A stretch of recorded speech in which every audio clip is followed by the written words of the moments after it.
Essa questão caiu na prova do IME no ano de 2013 para 2014.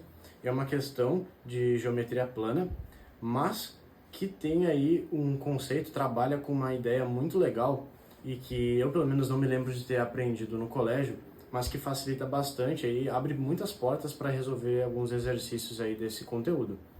Então tenta resolver e acompanha aqui comigo a resolução. Então, beleza, galera.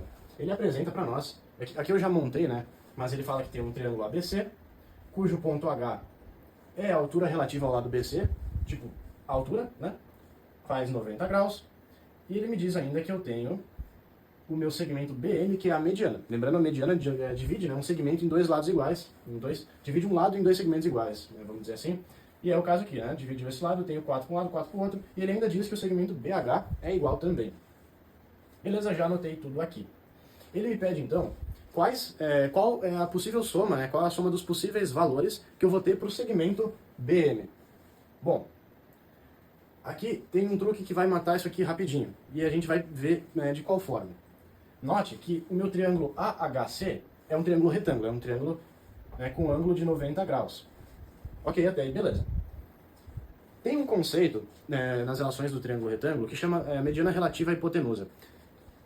Se eu traço, né, uma mediana, ou seja, eu sei que ele vai dividir os dois lados, vai dividir a hipotenusa em dois segmentos de mesmo valor, a propriedade diz que essa mediana, né, se eu tenho aqui o triângulo retângulo, se eu sei que esse meu segmento dividiu a hipotenusa em dois segmentos iguais, a propriedade me diz que esse segmento, né, tem o valor de metade da hipotenusa. Essa é a minha relação com a mediana relativa à hipotenusa. Ok, até aqui, tranquilo.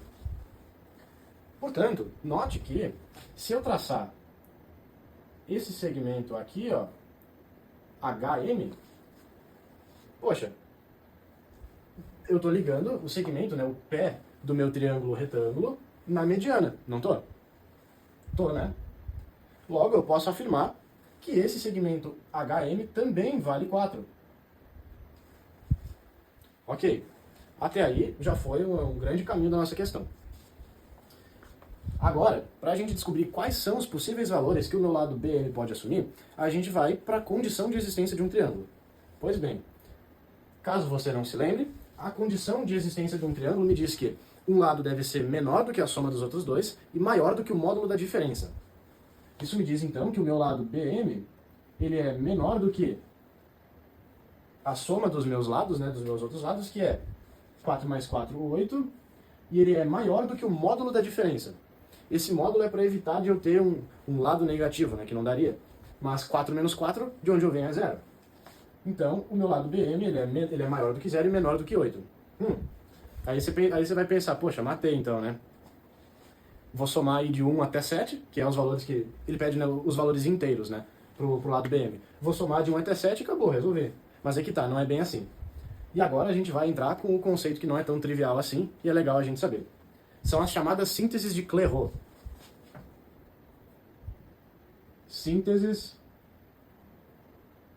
de Clairaut. Vamos falar em termos, né? Clairaut, não é Clairaut. Eu tenho 3 sínteses de Clairaut. A primeira, essa é a mais classicona, né? Essa que todo mundo conhece. Isso me indica um triângulo retângulo. Ou seja, isso aqui vale para triângulos cujo ângulo, né? Eu vou anotar aqui, retângulo.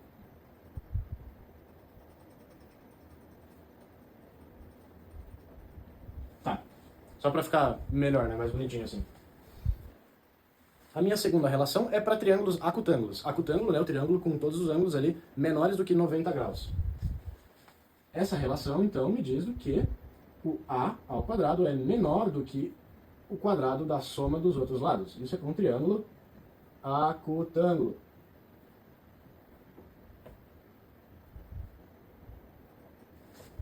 Legal?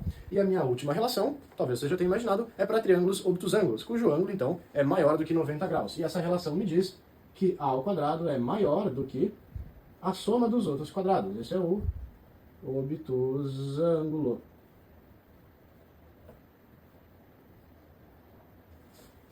Ok.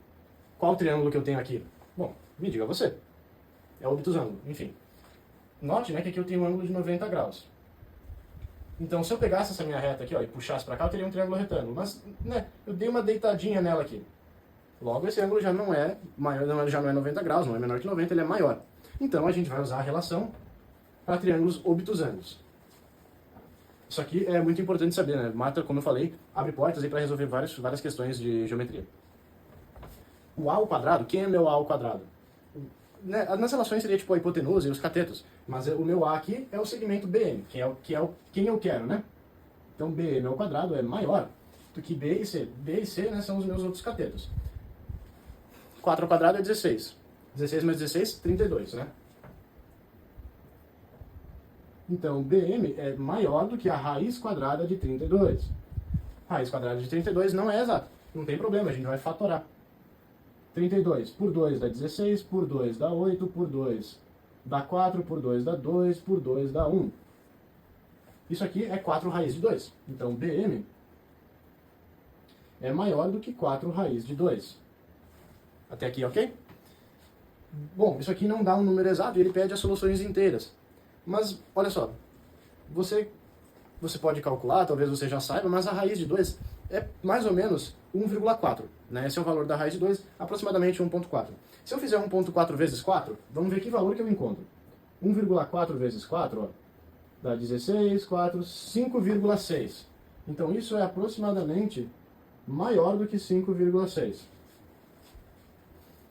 Qual que é o meu inteiro mais próximo? É o 6, né? Então, veja só. Eu tenho o lado BM, que é maior do que 0 e menor do que 8, só que ele também é maior do que 5,6. Quais soluções, então, agora, que eu posso assumir? Agora ficou bem restrito, né, o meu grupo. Quais são as minhas soluções?